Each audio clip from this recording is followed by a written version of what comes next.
Hi.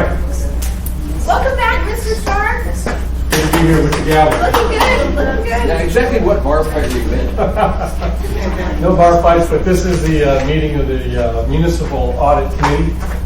Various members from both the administration and the assembly jointly come together to handle matters regarding the city's perspective as it comes to oversight and audit. So I'll introduce myself as Bill Starr, Assembly, and current chair appointed.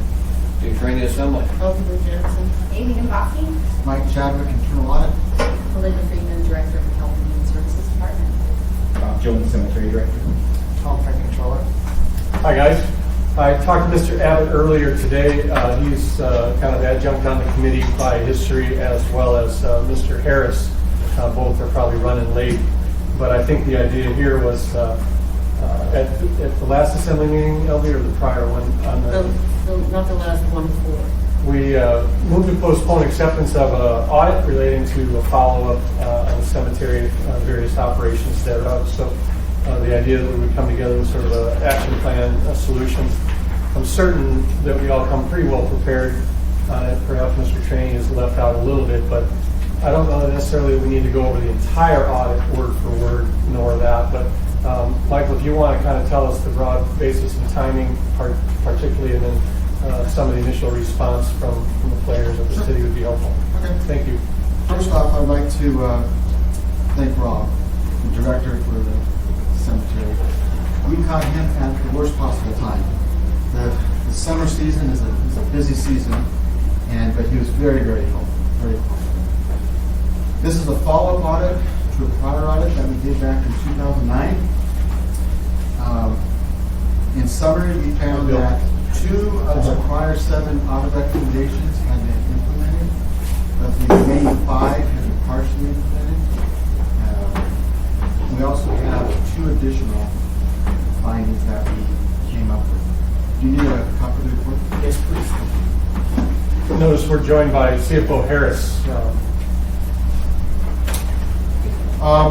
The first finding had to do with the administration of the reservations for grave sites.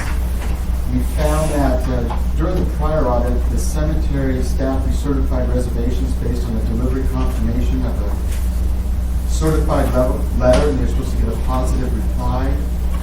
That practice was discontinued. They should be doing that practice according to the code, but with new technology nowadays, there could be more practical means of doing it. Yeah, I'm glad we're going through one by one. At this point, if we want to just let's settle and talk about that issue right now, and perhaps the action plan and any information you're unclear as to what you should do.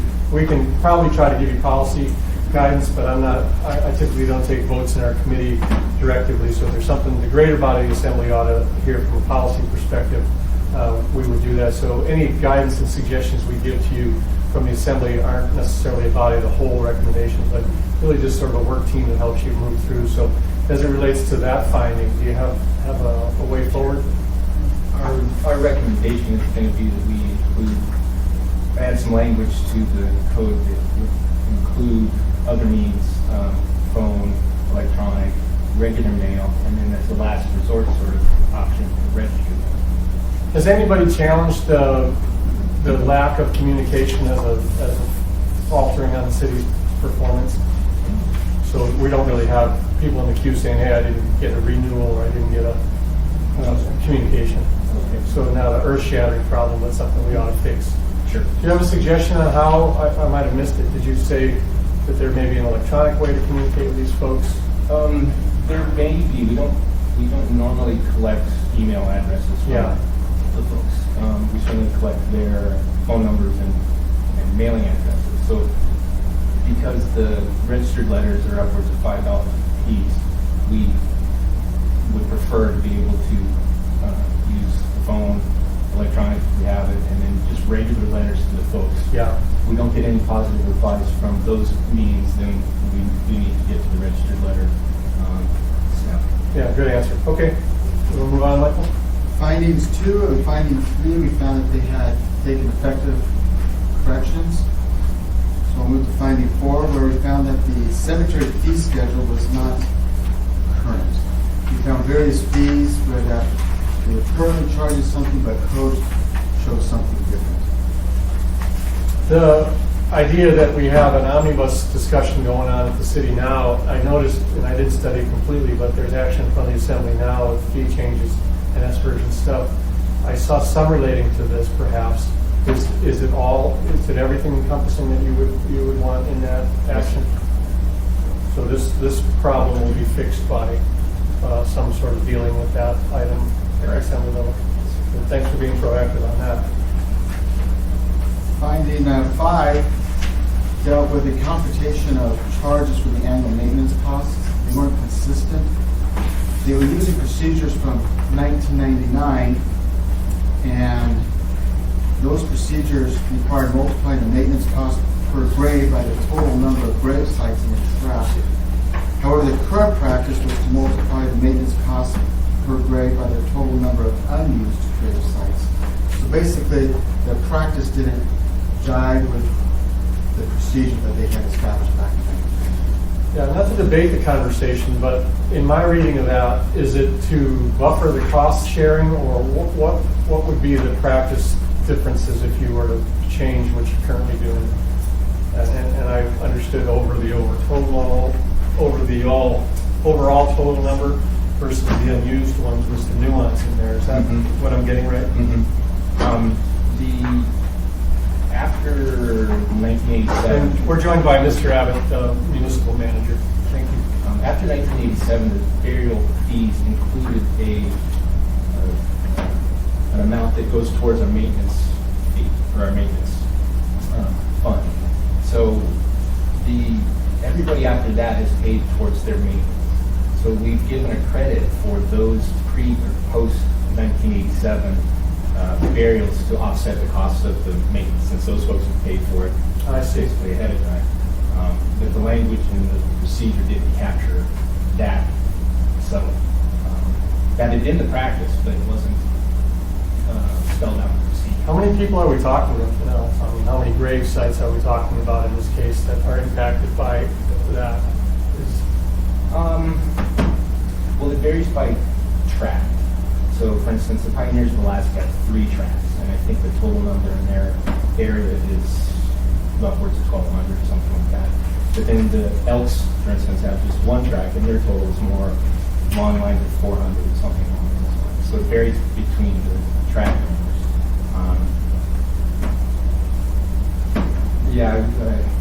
I don't have the number off the top of my head. Yeah, that's okay. I just wanted to look at the scope of it. You kind of explained to it in that. Without maximizing the conversation, if you were to do something different here, would people be upset with the procedural change? I don't think so, because it's been the practice, even though the policy that was written in 99 didn't include that post-87 language, that had been the practice. And this actually may give us an opportunity to even it out a little bit for them. I don't know how closely they look at the bills.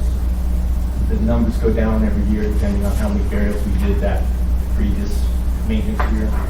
But I don't think they're gonna. I don't know.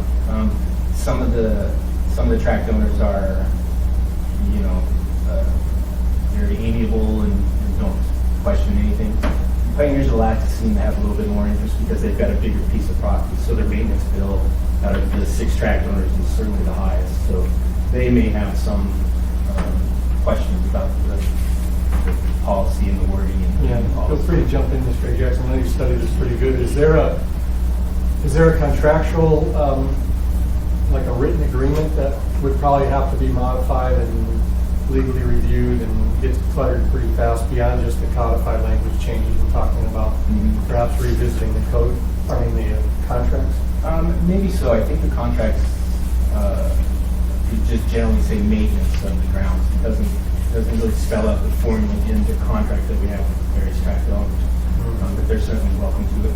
We send them along with their annual bill, we send them all the supporting documents, so all the numbers of burials, our costs, the revenues, all those things. So they do have an opportunity to look through some of it, but It's likely they wouldn't have copies of the original operating agreements that we established back in the day. and maybe not. Have you looked at those recently? No. Yeah, it might be a good idea just to see if there's not outdated, antiquated stuff in there. If you raise the issue, they're gonna go, well, hey, and we want to not be caught that way, sure. You have a timeline on kind of revisiting this? The maintenance contract with them? Well, the bills are due to them by the end of March. So we have to wait till like the middle of February till all the previous year's expenses and revenues get sorted out. But we can certainly have an agreement or contract with them by the first of the year. If you can, like I said, I'm not here to hold you any time frame. That's what you guys do, the executive side. It should be easy enough. Okay. Any more comments on this topic? Our next finding was regarding the fixed assets, and we found that although there were some improvements made in their fixed asset records, they were still not accurate. And we found 6 assets totaling a little over $60,000 that were on the fixed asset listing still, that had been disposed of or should have been disposed of. Can I ask Mr. Abbott, how typically do your Parks and Rec and your other groups with larger pieces of equipment bases, how do they keep track? Is there a central point of contact with the city? Absolutely. Asset management works through the finance group, and those are tracked as part of the capital assets of the municipality. So the physical inventory requirement and the safekeeping or the just accountability. Record keeping, tracking, inventory, all of that. There's a robust process for that Robert's group supervises. And so yeah, for all the operating departments, utilities run their own separate, but all the general government entities. So the one that was burned up in the fire, for example, if you read the report, there's a tractor that got burned up in the fire and it's just, written off or destroyed. There's a process for essentially accepting the loss of that asset through something other than surplus or Department heads one of the other and processes. facility managers are integrated into this conversation, or is it independent of them? I'm just trying to look at Different departments would do it different ways. Departments that have their, a larger sort of accounting or budgeting staff, it probably doesn't touch the department manager. Other departments, smaller ones with fewer assets, the department manager might well be involved. And is that what you do then? You keep track of your own stuff? Yes, sir. And so when you say the asset records have been updated, it was just a call to asset management to fix this? Correct. Michael, did you inventory all their stuff or do you just do a spot check? How do you approach something like this when you're looking at fixed assets? Well, it depends on the department. I mean, several years ago, we did a fixed assets over at the fire department, and we inventoried everything in the fire department. What did you do here? Do you know what happened here? Here, we looked at all their assets. Okay. And this is what It wasn't, they don't have a lot of Yeah. assets. Right. Go ahead, Ms. Gray Jackson. Thank you, Mr. Chairman. I just want to make one comment on this particular finding. But you're not the only department who has issues Oh, with yeah. managing fixed assets.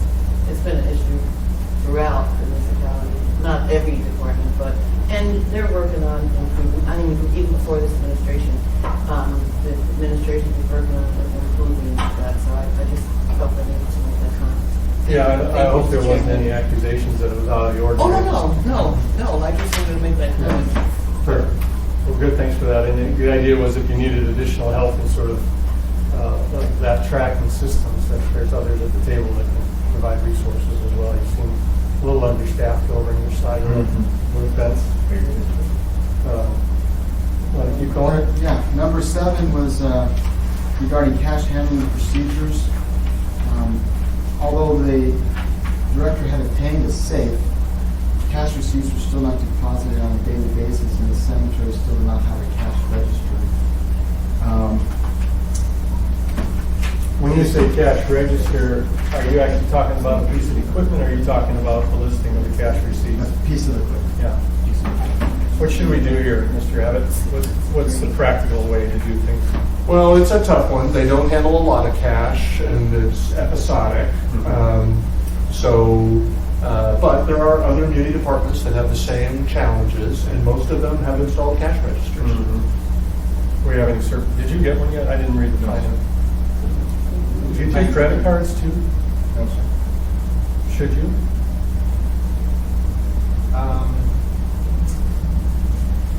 I don't think that's going to be necessary.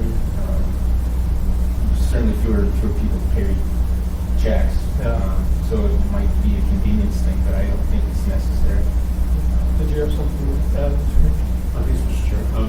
I understand that, in fact, one of the things I've just reviewed and approved was authorization to allow you to have an exemption from the daily deposit simply because the dollar amounts are insignificant, like tens of dollars. So to go ahead and do that on a twice weekly or once weekly basis, don't remember the exact period in the city, but it was fairly free.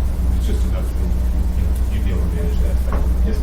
Yeah, I think I'm more interested in the cash controls. If you remember, Ms. Gray Jackson and I were around when all the money was found in the bottom drawer of the parking authority guy for a while. And, I'm happy with your procedures in terms of what makes sense, but even the cash register seems a little bit ridiculous. If there's a surplus one, great, but I wouldn't go out and spend $3,000 on a cash register that you use a couple times a month. Yeah. Anything else to add here to this? Are we comfortable? You okay here, Amy? Got nothing? Yeah, well, I was just gonna say, with the waiver from the CFO, I think I'm comfortable with that. I mean, the money that we're talking is, it really isn't large amounts, and considering, as long as the receipts are getting turned in on a routine basis, even if it's not every single day, I'm comfortable. And we did check to make sure that everything's accounted for. We didn't find anything there. There's multiple checks and balances because you have the funeral homes providing, if I understand this correctly, checks to the cemetery. So you have multiple layers Yeah. of receipts and documentation on the same transaction, the same family, the same burial. So we have many ways of squaring that up at the end of every week, and then with internal audit too. But he is a one-man show, except in the summer for about 3 months. So And just, sorry. No, go ahead. And there's not really too much actual cash, Yeah. is that correct? yes. And so there's a lot of Parks and Rec facilities, for instance, that do see, in small incremental transactions, but a relatively high volume. Yeah. Those are ones, for instance, that probably do need a cash register and an active daily cash handling program. Cemetery is a little different because checks, we call it cash in the general sense, but Yeah.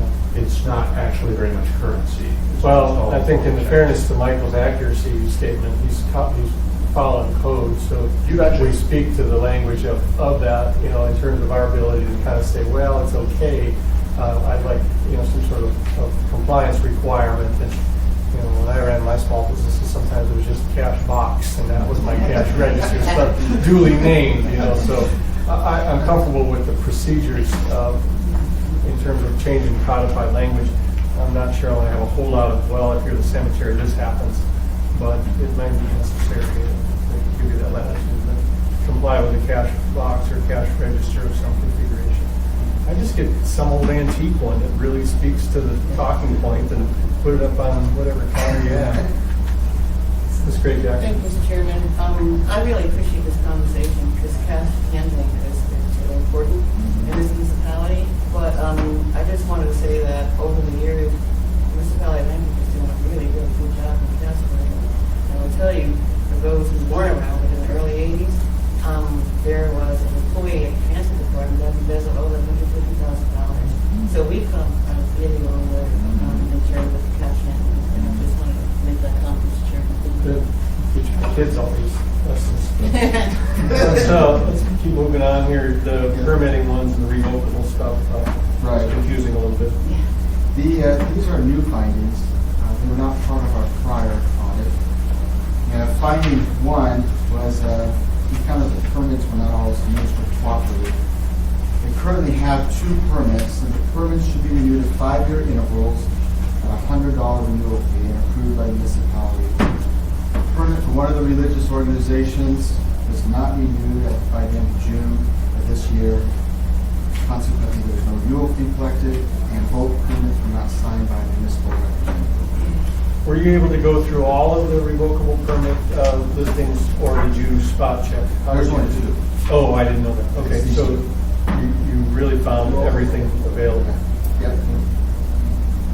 What do you think on this one? Well, see, the renewal date expiring, we had previously identified some discrepancies in the two revocable use permits. Our feeling is that they should be, if not identical, very similar. And we knew also that the audit was coming. We anticipated the audit would be done earlier in the season, February, something along those lines. So just shortly after the current permit had expired, we were going to address these discrepancies. But we didn't get to the audit till July, so that added some unnecessary months to the renewal process. But we're now in the process. We are currently fine-tuning both permits so that they are, again, if not identical, very similar in language, other than the descriptions of the properties. And is that going to be turned into some sort of longer legal agreement then, or what does it look in the final form? Well, both permits are 5-year terms. Yeah. They had different starting dates, so we'd like to get those both for January 1. But there'll be just a little bit of change in the language that would need approval from the legal department. Are they assisting you then in this conversation, or are you doing it by yourself? They will assist, but we haven't asked them for that help yet. We plan to engage the two permit holders in the conversation just so that they understand what our intent is, how this clarifies the current permit and makes everything more legal. And I didn't read it completely, but is this one of the fees that's going to be changed? No, sir. Is the $100 fee is going to stay? Yeah. It could be $0 as far as the cemetery is concerned, but I think the $100 is sufficient, adequate, Okay. easy. Yeah, and the time frame on your realigning or kind of getting equity is? Again, January 1st, we'd like one of the permits that expired at the end of last year. The other permit expires at the end of this year. So we would like both of those permits to be reissued January 1 for the 5-year term for both. Okay. January 1, 2016. Yes, sir.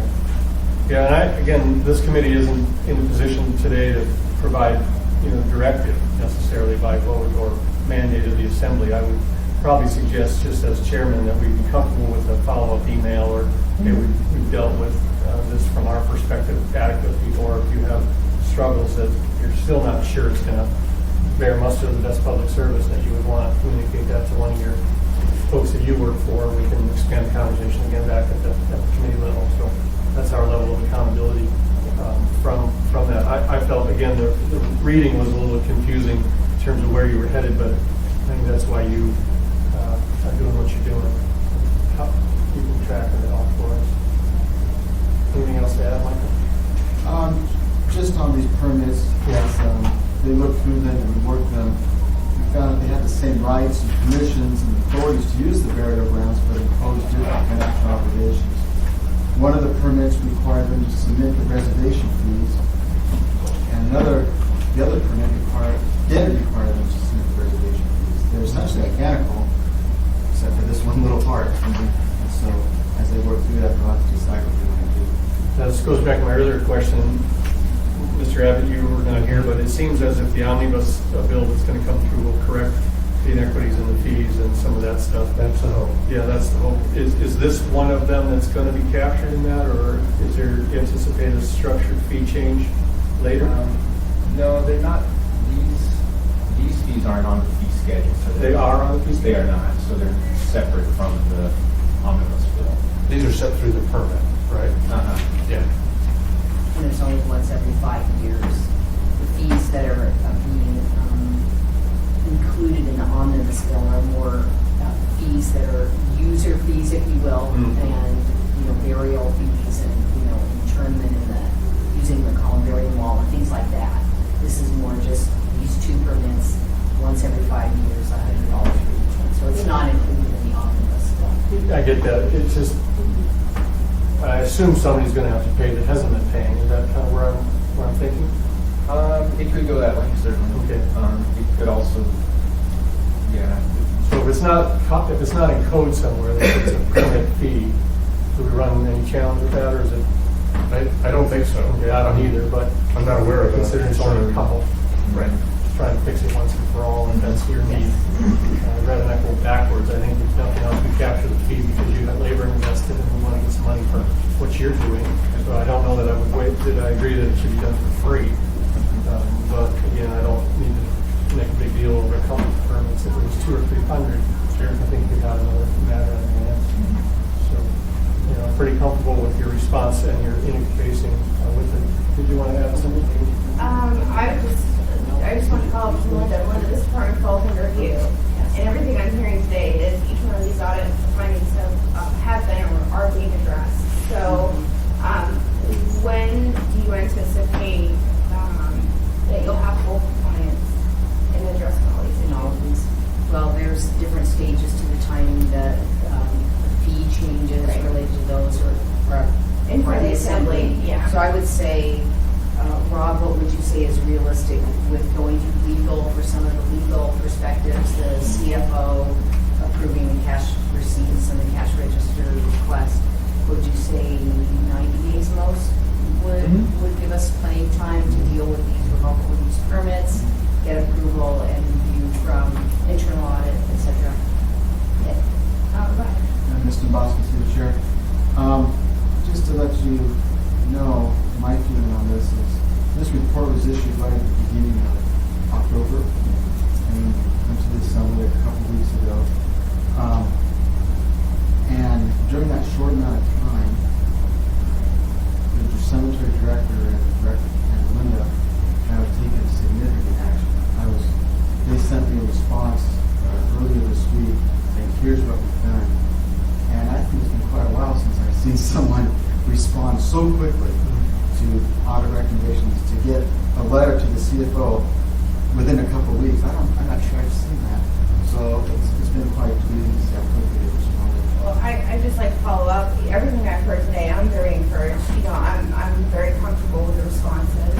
And I would just ask that once you have resolution to the final item, if you'll just send the chair of the audit committee an affirmative, we're good to go, then he'll let us know. That'd be helpful.